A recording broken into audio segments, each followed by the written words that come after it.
सभी दोस्तों को नमस्कार। मित्रों, स्वागत है आपका राजस्थान यूट्यूब चैनल पर। मेरे दोस्तों, आज हम लोग जो बात करेंगे भारत के संविधान की प्रस्तावना का पार्ट नंबर 2 होगा। प्रस्तावना का पार्ट नंबर 1 में हमने बहुत डिटेल से बात की। 1 घंटे का पार्ट आप तक पहुंच गया होगा। उसमें हमने ये समझा कि प्रस्तावना क्या होता है, प्रस्तावना का मतलब क्या है, प्रस्तावना से हमें क्या पता लग सकता है, और प्रस्तावना का जो बनने का क्रम था, उनसे संबंधित तारीख थी, उनकी हमने बात की। प्रस्तावना को कब स्वीकार किया गया, प्रस्तावना को कब लागू किया, उन पे हमने बात की। प्रस्तावना के संबंध में जो प्रस्ताव आए थे कि किन किन शब्दों को शामिल करना चाहिए, उनकी हमने बात की। प्रस्तावना के संबंध में प्रमुख विद्वानों ने जो कथन कहे, उनकी हमने बात की। अब हम लोग सीधे सीधे प्रस्तावना की शब्दावली पे आते हैं। मेरे मित्रों, ये शब्दावली इतनी भी आसान नहीं है कि हम आराम से इसको समझ ले, नहीं, थोड़ी हमको मेहनत करनी पड़ेगी कि शब्दावली का मतलब क्या है, कि प्रस्तावना हमसे क्या कहना चाहती है, उसकी हम लोग बात करेंगे। सामने प्रस्तावना लिखी हुई है। प्रस्तावना की जो शुरुआत हो रही है, हम भारत के लोग भारत को एक संपूर्ण प्रभुत्व संपन्न, समाजवादी, पंथनिरपेक्ष, लोकतांत्रिक गणराज्य बनाने के लिए तथा उसके समस्त नागरिकों को सामाजिक, आर्थिक, राजनीतिक न्याय, विचार, अभिव्यक्ति, विश्वास, धर्म और उपासना की स्वतंत्रता, प्रतिष्ठा और अवसर की समता प्राप्त करने के लिए तथा उन सब में व्यक्ति की गरिमा,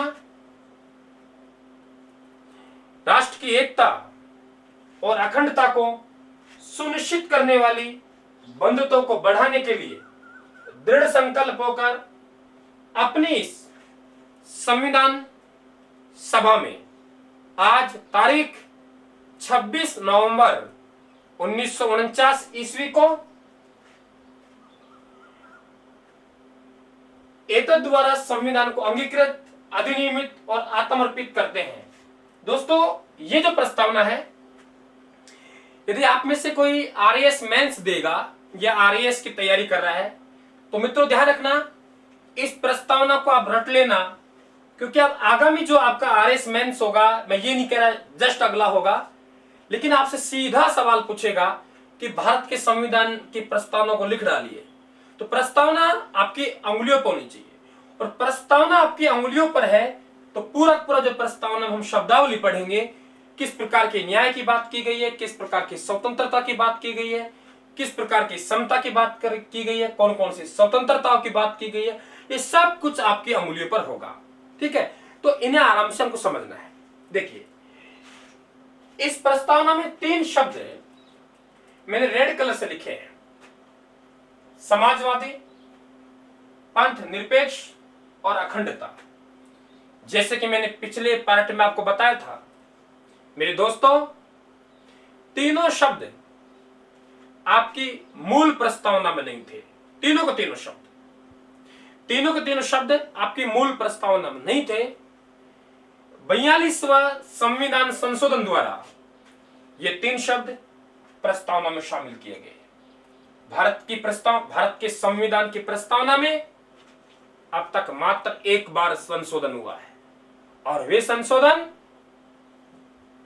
42वें संविधान संशोधन द्वारा हुआ है। 3 शब्द जोड़े गए। तो आपसे पूछा जाए कौन कौन से शब्द, ये 3 शब्द बता देना। और मेरे मित्रों, तीनों शब्दों के आप क्रम ध्यान रखना। समाजवादी पहले आएगा, पंथ निरपेक्ष पहले आएगा, 2 नंबर पे आएगा, अखंडता 3 नंबर पर आएगा। और ध्यान रखना, प्रस्तावना में अभी तक मात्र 1 बार संशोधन हुआ है, यह आपको आना चाहिए। आगे हम लोग बात करें यहां से। दोस्तों, प्रस्तावना से हमें 3 बातों की जानकारी मिलती है। एक डॉक्टर शिवाच हुए हैं, शिवाच ने यह लिखा है कि प्रस्तावना से हमें 4 बातों की जानकारी मिलती है: स्रोत, शासन का स्वरूप और उद्देश्य। और नंबर 4 और बताते हुए स्वीकृति व क्रियान्वयन की तिथि। तो उन्हीं में से 3 बातें मैंने लिखी हैं। प्रस्तावना से हमें यह पता लगता है कि शासन का प्राधिकार क्या है, शासन का स्रोत क्या है, ये प्रस्तावना से हमें पता लगता है। शासन का स्वरूप क्या है, यह हमें प्रस्तावना से पता लगता है।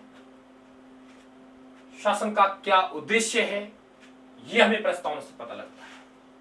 दोस्तों, भारत के संविधान की प्रस्तावना शुरू होती है हम भारत के लोग। हम भारत के लोग, देखिए, हम भारत के लोग भारत को, सबसे पहले जो हमें बात याद रखनी है कि प्रस्तावना की शुरुआत हम भारत के लोगों से शुरू होती है। यानी हमारे पास में स्रोत है हम भारत के लोग। स्रोत क्या आएगा? हम भारत के लोग। मेरे मित्रों, ये शब्द है हम भारत के लोग। इसका मतलब यह है कि भारत के संविधान का जो स्रोत है प्रस्तावना का, वे जनता है। अगर भारत में सर्वोच्च है तो सर्वोच्च क्या है? जनता। यह आपको आना चाहिए। फिर से समझे आप लोग कि हम भारत के लोग, इसका मतलब यह है कि भारत के संविधान का स्रोत जो है वे स्रोत जनता है। नंबर 1, भारत में सर्वोच्च कौन है? जनता है। इसका मतलब यह है हम भारत के लोग, भारत की जनता ने तो मित्रों सीधा संविधान नहीं बनाया है, लेकिन संविधान का जो निर्माता रहे हैं, संविधान सभा के जो सदस्य रहे हैं दोस्तों, वे जनता के ही प्रतिनिधि थे। इसलिए ये शब्द कहते हैं कि भारत का संविधान जो बनाया है वे जनता ने बनाया है। इसका मतलब हम भारत के लोग, इनसे 2 बातों की हमें जानकारी मिलती है कि भारत के संविधान का स्रोत जनता है और भारत में सर्वोच्च कौन है? जनता है। मेरे मित्रों, कई बार ऑब्जेक्टिव सवाल पूछा जाता है कि भारत में सर्वोच्च कौन है? दोस्तों, संसद, संविधान, राष्ट्रपति और जनता मिलता है। दोस्तों, हम लोग संविधान कर बैठते हैं। संविधान नहीं करना, हमें जनता करना है। जनता ने तो संविधान बनाया है, तो ये बात आपको आनी चाहिए। तो एक बात क्लियर हुई। आगे चलते हैं। हम भारत के लोग भारत को। मेरे मित्रों, यह भी आपको ध्यान रखना है कि प्रस्तावना में भारत शब्द का 2 बार प्रयोग हुआ है। कितनी बार हुआ है? 2 बार। हिंदुस्तान, भारतवर्ष आदि शब्दों का प्रस्तावना में प्रयोग नहीं हुआ है। कई बार पूछा जाता है कि भारत के संविधान की प्रस्तावना में भारत शब्द का प्रयोग कितनी बार किया गया है? आप बताएंगे। 2 बार। हम भारत के लोग भारत को एक संपूर्ण प्रभुत्व संपन्न समाजवादी पंथ निरपेक्ष लोकतांत्रिक गणराज्य पर आपको रुक जाना है। एक स्क्रीनशॉट ले लीजिए आप इसका एक बार, क्योंकि मैं कुछ लिखूंगा। एक स्क्रीनशॉट आप ले लीजिए। हाँ, हम आगे गणराज्य तक, यहां तक ये कह रहा है कि भारत के संविधान का या भारत के शासन है, उस शासन का स्वरूप क्या है? मित्रों, भारत का शासन का स्वरूप, उसकी प्रकृति की यहां बात की गई है। नंबर 1, ये कह रहा है कि संपूर्ण प्रभुत्व संपन्न। इसका मतलब ये हुआ कि भारत है ये संप्रभु है। भारत क्या है? संप्रभु है। नंबर 1। पॉइंट नंबर 2 कह रहे हैं कि भारत समाजवादी है। भारत क्या है मेरे दोस्तों? समाजवादी है। 3 नंबर पॉइंट ये कह रहा है कि भारत पंथ निरपेक्ष है, पंथ निरपेक्ष है। नंबर 4 ये कह रहा है कि भारत लोकतांत्रिक है।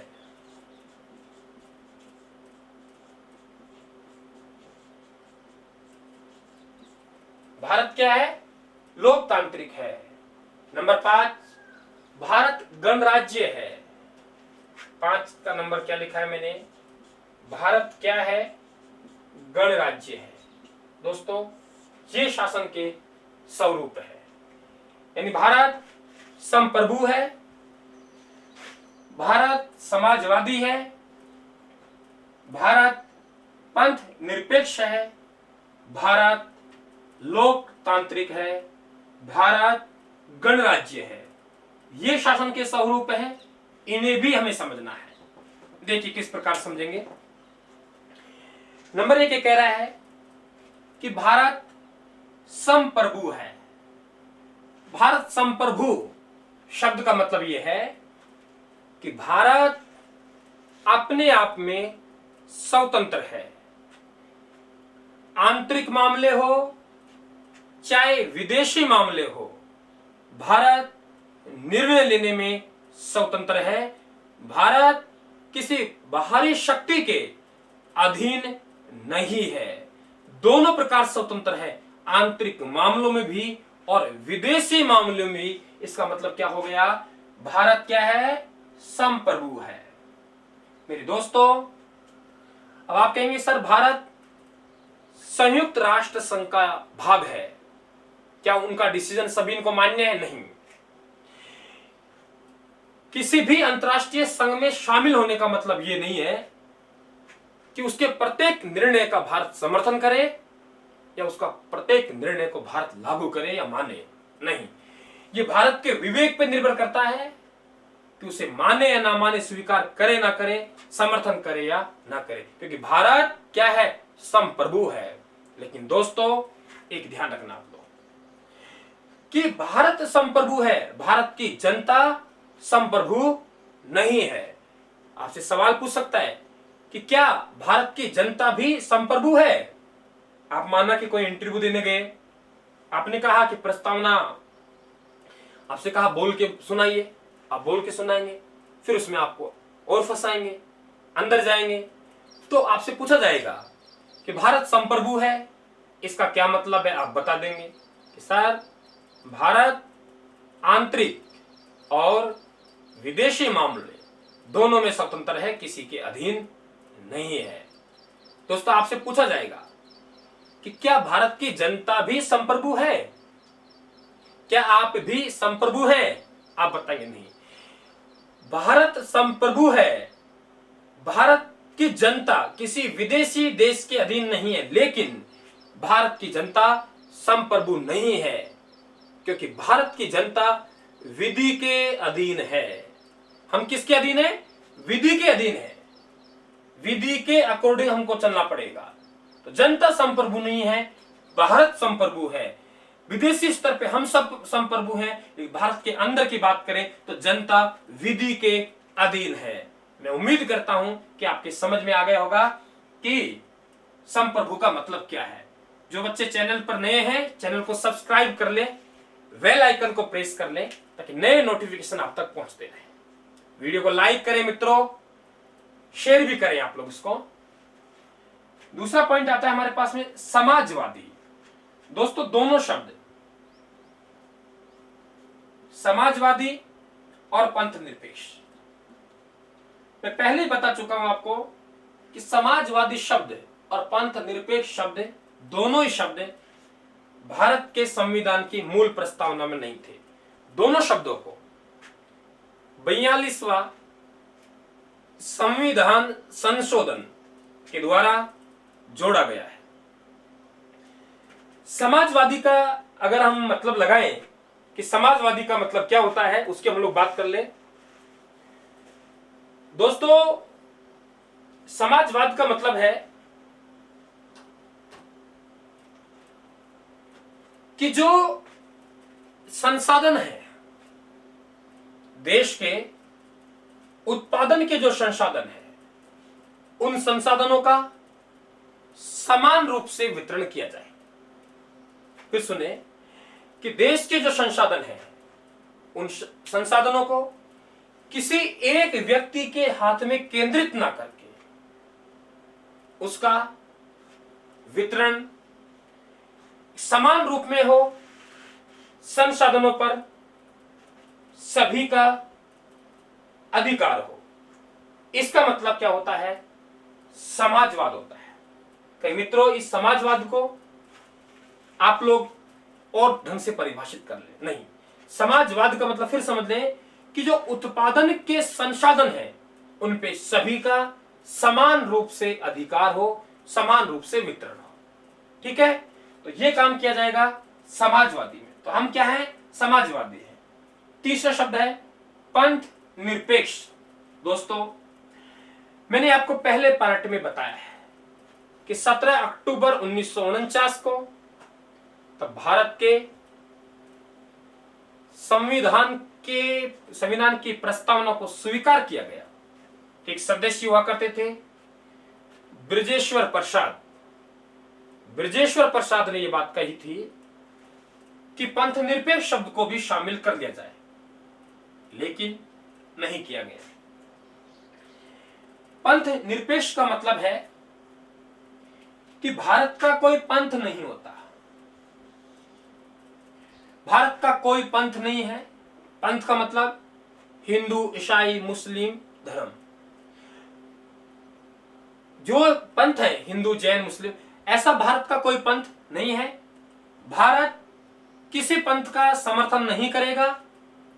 भारत किसी भी पंथ को बढ़ावा नहीं देगा। भारत एक पंथ निरपेक्ष राज्य है। दोस्तों, एक शब्द भी काम में ले जाता है, धर्म निरपेक्ष। धर्म निरपेक्ष शब्द मेरे मित्रों सही नहीं है। धर्म का मतलब हिंदू, मुस्लिम, जैन तो है, लेकिन धर्म का मतलब होता है, आपने देखा होगा कई बार हम लोग गांवों में एक शब्द का इस्तेमाल करते हैं कि मैं धर्म संकट में पड़ गया। कहते हैं हम लोग, मैं धर्म संकट में पड़ गया, अब मैं क्या करूं? ये काम मैं नहीं करूंगा, ये मेरा धर्म नहीं कहता।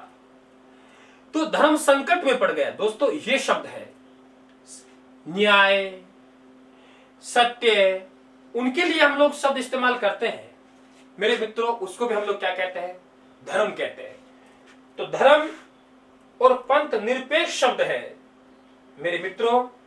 ये दोनों में से हमें जो काम में लेना है, वे शब्द कौन सा काम में लेना है? पंथ निरपेक्ष लेना है। और एक बात और ध्यान रखना, एक मामला था एसआर बॉम्बई। एसआर बॉम्बई एक व्यक्ति का नाम है। केंद्र सरकार द्वारा इनकी सरकार को भंग कर दिया गया और एसआर बॉम्बई वाला मामला है, उसमें ये पंथ निरपेक्ष जो शब्द है उसे आधारभूत संरचना, आधारभूत ढांचा का भाग करार दिया था। सर्वोच्च न्यायालय ने यह भी ध्यान रखें कि एसआर बॉम्बई बनाम कर्नाटक राज्य है। एसआर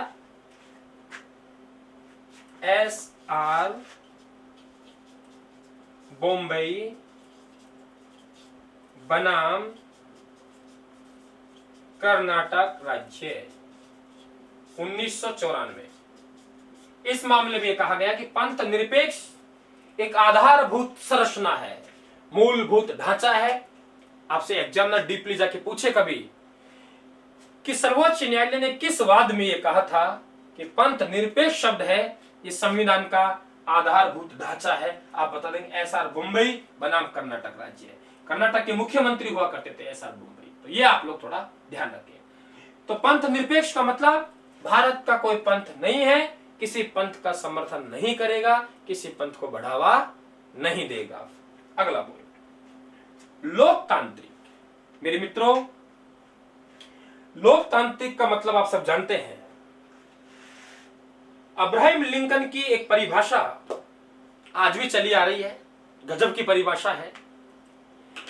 कि लोकतंत्रात्मक जो शासन होता है वे जनता का होता है, जनता के द्वारा होता है, जनता का जनता के लिए और जनता के द्वारा जो स्थापित शासन है उसे हम लोकतंत्रात्मक शासन व्यवस्था कहते हैं। लेकिन जो बच्चे आरएस मेंस वगैरह दे रहे हो तो मित्रों ध्यान रखना, जनता का जनता के लिए और जनता द्वारा स्थापित शासन को लोकतंत्रात्मक शासन व्यवस्था कहते हैं, ऐसा अब्राहम लिंकन ने कहा है। लेकिन जो बच्चे मेंस देने जा रहे हैं बेटा इनसे काम चल नहीं है।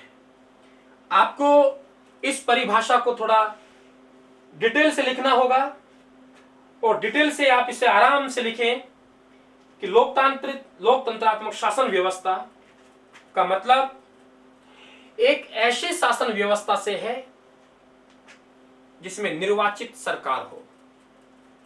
ध्यान सुने, लोकतंत्रात्मक शासन व्यवस्था से मतलब ऐसी व्यवस्था से है जिसमें निर्वाचित सरकार हो और वे सरकार जनता के प्रति उत्तरदायी हो और निश्चित समय के बाद निश्चित समय अंतराल में उस सरकार का निर्वाचन हो और सभी को निष्पक्षपूर्ण यानी स्वतंत्र रूप से मतदान करने का अधिकार प्राप्त हो। ऐसे शासन को हम लोकतंत्रात्मक शासन कहते हैं। ये कह सकते हैं यहां विधि का शासन होगा और जो भी व्यक्ति हैं वे अपने स्वतंत्र रूप से मताधिकार का प्रयोग करेंगे और निश्चित समय के बाद वे सरकार है दोबारा चुनी जाएगी, मतदान करने का मौका मिलता हो। ऐसे शासन व्यवस्था को मेरे मित्रों क्या कहते हैं? लोकतंत्रात्मक शासन व्यवस्था कहते हैं। ये आप ध्यान रखना, ये भी हमारे सरकार का उद्देश्य है, हमारे संविधान का उद्देश्य है। अगला शब्द आता है मित्रों गणराज्य। देखिए दोस्तों, गणराज्य, गणतंत्रात्मक, गणतंत्र ये एक ही शब्द है। एक वे जो राजतंत्र होता है, राजतंत्र का मतलब राजा का बेटा राजा, कि जो देश है उन देशों का जो सर्वोच्च मुखिया है वे वंशानुगत होता है। वंशानुगत होगा वे राजतंत्र कहलाएगा। दोस्तों, हमारा देश का मुखिया राष्ट्रपति का चुनाव होता है। चुनाव जनता के द्वारा होता है, लेकिन जनता प्रत्यक्ष रूप से निर्वाचन ना करके अप्रत्यक्ष रूप से निर्वाचन करती है। जनता के प्रतिनिधि मतदान करते हैं राष्ट्रपति के चुनाव में, इसलिए हमारा मुखिया जनता के द्वारा निर्वाचित है। और जिस देश का मुखिया जनता के द्वारा निर्वाचित होता है, वंशानुगत नहीं होता है, वे शासन क्या कहलाता है? गणराज्य कहलाता है। तो दोस्तों, प्रस्तावना के अनुसार ये 5 शासन के स्वरूप प्रकृति आपके सामने रखी हुई है। नंबर 1 संप्रभु। हम संप्रभु हैं मतलब समझा दिया। हम समाजवादी हैं, हम पंथ निरपेक्ष हैं, हम लोकतांत्रिक हैं और हम गणराज्य हैं। तो दोस्तों, यहां तक की हमारी कहानी पकड़ में आ गई। अब हम बात करते हैं, यहां तक आ गए तथा उसके समस्त नागरिकों को अब हमारे जो शुरू होते हैं वे हमारे उद्देश्य शुरू हो रहे हैं कि हमारे संविधान के क्या क्या उद्देश्य हैं। दोस्तों, संविधान के उद्देश्यों की मैं बात करूं तो देखिए, नंबर 1 हमें जो शब्द दिखाई दे रहा है दोस्तों, वे न्याय दिखाई दे रहा है कि हम न्याय की बात करते हैं। नंबर 2 हम स्वतंत्रता की बात करते हैं। नंबर 3 हम समानता की बात करते हैं, हम समता की बात करते हैं। तो दोस्तों, हमारे उद्देश्य क्या है? नंबर 1 न्याय। न्याय कौन कौन सी आपके सामने रखी हुई है? सामाजिक, आर्थिक और राजनीतिक। न्याय, हम सामाजिक न्याय की बात कर रहे हैं। हम आर्थिक न्याय की बात कर रहे हैं, हम राजनीतिक न्याय की बात कर रहे हैं।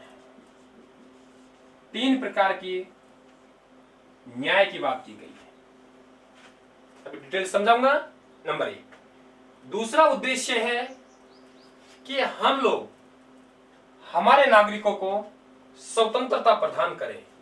तो दूसरा हमारा उद्देश्य है मित्रों स्वतंत्रता। स्वतंत्रता हम कौन कौन सी दे रहे हैं, आपके सामने लिखी हुई है। नंबर 1 विचार, नंबर 1 विचार, नंबर 2 अभिव्यक्ति, नंबर 3 विश्वास,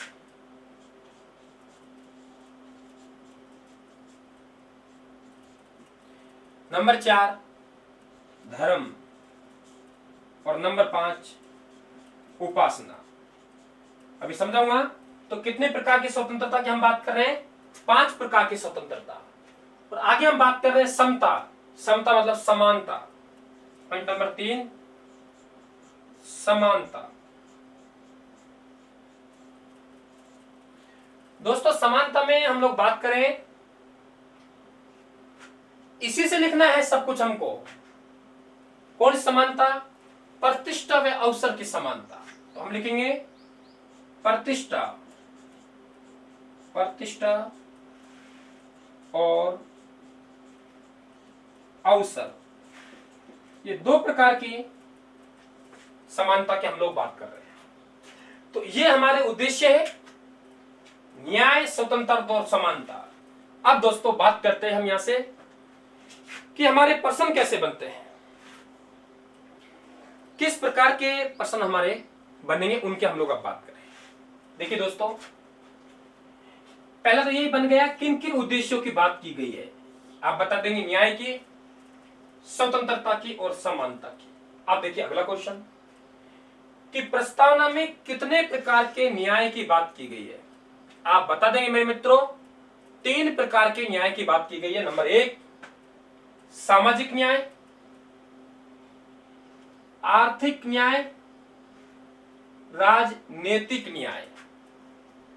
3 प्रकार की। और तीसरा पॉइंट बनेगा कि इनका क्रम। मित्रों क्रम ढंग से याद रखना, इसलिए कह रहे हैं प्रस्तावना को रट लेना, अंगुलियों पर आपके प्रस्तावना होनी चाहिए।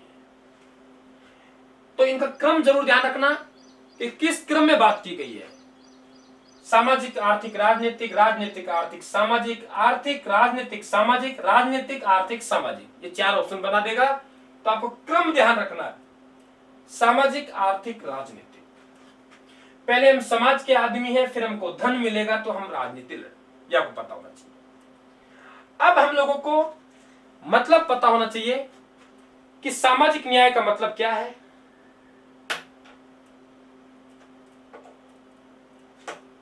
आर्थिक न्याय का मतलब क्या है, और राजनीतिक न्याय का मतलब क्या है।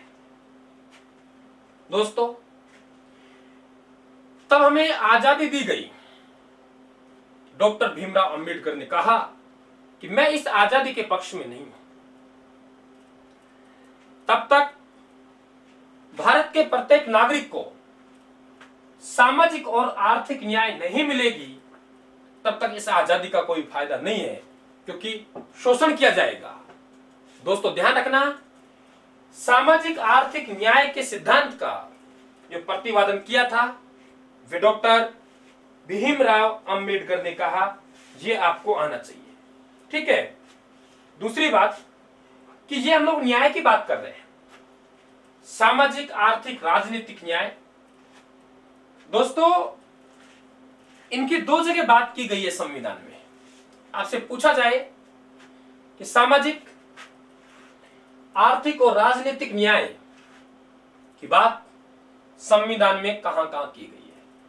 अब आपको प्रस्तावना दे देगा, आपको मूल कर्तव्य दे देगा, आपको मूल अधिकार की दे देगा, और आपको नीति निर्देशक तत्व दे देगा। मित्रों आप बताना कि ये तीनों प्रकार की न्याय की बात भाग जो हमारा 4 होगा, नीति निर्देशक तत्वों में भी इन न्यायों की बात की गई है, ये भी आप ध्यान रखें। दोस्तों, सामाजिक न्याय की हम बात करें, समाज में सभी का सम्मान हो, ऊंच नीच का भेद ना हो, जात पात का भेद ना हो, समाज में सभी का सम्मान हो, इस प्रकार के न्याय को हम सामाजिक न्याय कहते हैं। मित्रों, इसका मतलब भी आपको पता होना चाहिए कि सामाजिक न्याय का मतलब क्या है। सामाजिक न्याय के साथ साथ आपको आर्थिक न्याय और आपको राजनीतिक न्याय का भी पता होना चाहिए। आर्थिक न्याय का मतलब है कि पैसे के आधार पर किसी प्रकार का कोई भेदभाव नहीं होगा कि भाई पैसे वाले वे मतदान करेंगे, जिनके पास पैसे नहीं है वे मतदान नहीं करेंगे। तो इस प्रकार की न्याय का उल्लेख भी हमारे संविधान की प्रस्तावना में किया गया। तीसरे प्रकार की जो न्याय आती है हमारे पास में, वे आती है राजनीतिक न्याय। दोस्तों, इसका मतलब बिना किसी भेदभाव के सभी को राजनीतिक अधिकार उपलब्ध होंगे। बिना किसी भेदभाव के सभी को राजनीतिक अधिकार उपलब्ध होंगे, यानी सभी को मतदान करने का अधिकार है। सभी को चुनाव में यदि योग्यताओं की पूर्ति कर रहा है, शर्तों की पूर्ति कर रहा है, तो सभी को चुनाव लड़ने का अधिकार है। तो इस प्रकार की राजनीतिक न्याय की बात की गई है। दोस्तों, सीधा सवाल पूछेगा, निम्न में से कौन सी न्याय की बात प्रस्तावना में नहीं की गई? तो 3 प्रकार की न्याय की बात की गई, ये आपको आना चाहिए। पॉइंट नंबर 2, स्वतंत्रता। बात हम करें स्वतंत्रता की, तो दोस्तों इस पे काफी डिटेल से हम बात करेंगे जब अनुच्छेद 19 हम पढ़ेंगे कि व्यक्ति को विचार, अभिव्यक्ति, विश्वास, धर्म और उपासना की स्वतंत्रता है। वे अपना विचार रख सकता है, वे अपनी अभिव्यक्ति रख सकता है, वे किसी भी विश्वास रख सकता है, किसी भी धर्म को मान सकता है, उपासना कर सकता है। यानी सभी नागरिकों को समान रूप से इच्छा अनुसार धर्म पालन करने और अपने विचारों को स्वतंत्रता पूर्वक व्यक्त करने की छूट है। दोस्तों, अगर हम बात करें, यदि नकारात्मक अर्थ में बात करें, तो दोस्तों हम ये कहेंगे कि इसमें प्रतिबंधों का अभाव है। और सकारात्मक रूप में बात करें तो दोस्तों हर व्यक्ति को अपना विचार रखने का अधिकार मिल रहा है। यदि इन स्वतंत्रता की हम 2 अर्थ में बात करें, नकारात्मक कि व्यक्ति के जो मन में आएगा वे बोल जाएगा, यानी प्रतिबंधों का अभाव है। सकारात्मक की हम बात करें तो व्यक्ति को अपना विचार रखने की स्वतंत्रता होगी। तो ये ध्यान रखें। और दोस्तों, इन स्वतंत्रताओं की हम बात करें तो आपके मूल अधिकारों के अनुच्छेद 19 में भी इस प्रकार की स्वतंत्रताओं की बात की गई है। दोस्तों, तीसरी हम बात करें समानता की, तो आपको पता होगा मूल अधिकारों में भी अवसर की समानता की बात की गई है। तो प्रस्तावना में भी समानता की बात की गई है और मूल अधिकारों में समानता की बात की गई है। नीति निर्देशक तत्व अनुच्छेद 39 में भी समानता की बात की गई है। तो दोस्तों, 2 प्रकार की समानता, एक समानता प्रतिष्ठा की और दूसरी समानता अवसर की, यानी 2 प्रकार की समानताओं की यहां बात की गई है।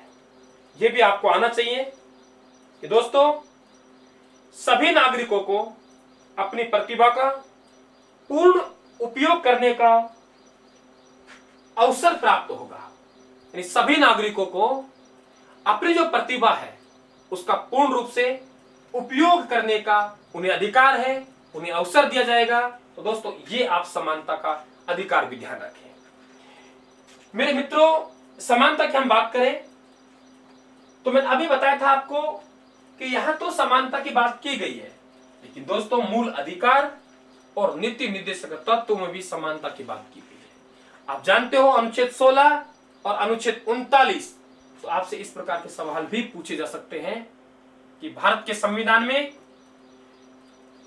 समानता की कहां कहां बात की गई है। आप बता देंगे कि समानता की बात प्रस्तावना में की गई है, समानता की बात अनुच्छेद 16 में की गई है, समानता की बात अनुच्छेद 39 में की गई है। तो मेरे मित्रों, ये आपको आने चाहिए। तो हम आगे यहां तक कि समता प्राप्त करने के लिए, अब दोस्तों उन सब में व्यक्ति की गरिमा, अरे मित्रों समझ में आ गए ना सबके? बेटा समझ में आ गए ना? तो वीडियो को लाइक करें आप लोग और अधिक से अधिक शेयर करें आप लोग। जो बच्चे नए हैं चैनल को सब्सक्राइब करें। और मित्रों जो भी आपकी कोई समस्या हो तो उस समस्या को कमेंट बॉक्स में आप लिख के बताएं, उसका समाधान करने का प्रयास मैं करूंगा। उन सब में व्यक्ति की गरिमा और राष्ट्र की एकता और अखंडता, देखिए मित्रों ये अखंडता शब्द है, यह भी प्रस्तावना में नहीं था, 42 से संविधान संशोधन द्वारा जोड़ा गया, को सुनिश्चित करने वाली बंधुता। बंधुता का मतलब है कि आपसी प्रेम भावना, भाईचारा की भावना को बढ़ाने के लिए दृढ़ संकल्प होकर, दोस्तों व्यक्ति की गरिमा, राष्ट्र की एकता और अखंडता, ये क्या है? एक दृढ़ संकल्प है प्रस्तावना में। आपसे पूछा जाए कि प्रस्तावना में दृढ़ संकल्प क्या है, तो आप बता देंगे। और अपनी इस संविधान सभा में आज तारीख 26 नवंबर 1949, मित्रों 26 नवंबर 1949 का उल्लेख है प्रस्तावना में, को एतद द्वारा संविधान को अंगीकृत, अधिनियमित और महात्म अर्पित करते हैं। यानी ये शब्द ये कहता है कि भारत का संविधान 26 नवंबर 1949 को लागू हो गया था। इसलिए मित्रों हम इसको विधि दिवस मनाते थे, लेकिन वर्तमान में इन्हें संविधान दिवस मनाते हैं 26 नवंबर को। संविधान दिवस 26 नवंबर को क्यों मनाते हैं? क्योंकि इस दिन हमारे देश का संविधान बना था। आप देख सकते हो यहां कहीं भी 26 जनवरी 1950 का उल्लेख नहीं है, क्योंकि मित्रों मैंने आपसे कई बार इस बात की चर्चा की है, कई बार नहीं मैं कह रहा हूं बहुत बार इस बात की चर्चा की है मैंने आपसे कि अनुच्छेद 394, अनुच्छेद 394 जो कि हमें संविधान लागू होने के बारे में बात बताता है। अनुच्छेद 394 कह रहा है कि एक तो मैं खुद प्लस में 15, कुल 16 अनुच्छेद आज के दिन मतलब 1 नवंबर 1956 को, शेष जो भारत का संविधान है वे 26 जनवरी 1950 को लागू होगा।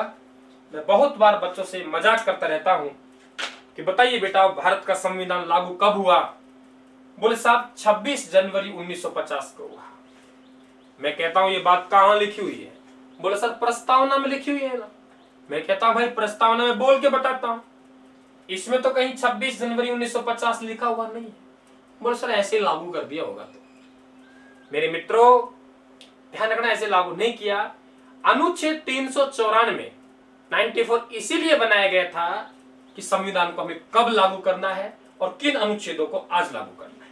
तो ये ध्यान रखना कब लागू होगा, यह अनुच्छेद 394 में लिखा गया है, प्रस्तावना में नहीं लिखा गया है। मित्रों लास्ट पॉइंट प्रस्तावना का, प्रस्तावना न्याय योग्य नहीं है। कहीं आप प्रस्तावना को शब्दों को लेके सुप्रीम कोर्ट में पहुंच जाए, हाई कोर्ट में पहुंच जाए, नहीं मित्रों प्रस्तावना न्याय योग्य नहीं है, यह भी आप ध्यान रखना है। ठीक है, नीति निर्देशक तत्व और प्रस्तावना दोनों न्याय योग्य नहीं है। अब मित्रों ये प्रस्तावना का हमारा ये पार्ट भी कंप्लीट हुआ, यानी 2 घंटे के आसपास हमने दोनों पार्टों में लगाए। प्रस्तावना क्या है पूरे विस्तार से पढ़ा है। अब मुझे थोड़ा ये आपको विश्वास पूर्वक कहने में कोई हिचकिचाहट नहीं है कि अब प्रस्तावना में से यदि सवाल आता है तो 99% हमारा गलत नहीं जाएगा। इसलिए बार बार इस वीडियो को देखना, प्रैक्टिस करना, नोट्स बनाते रहना।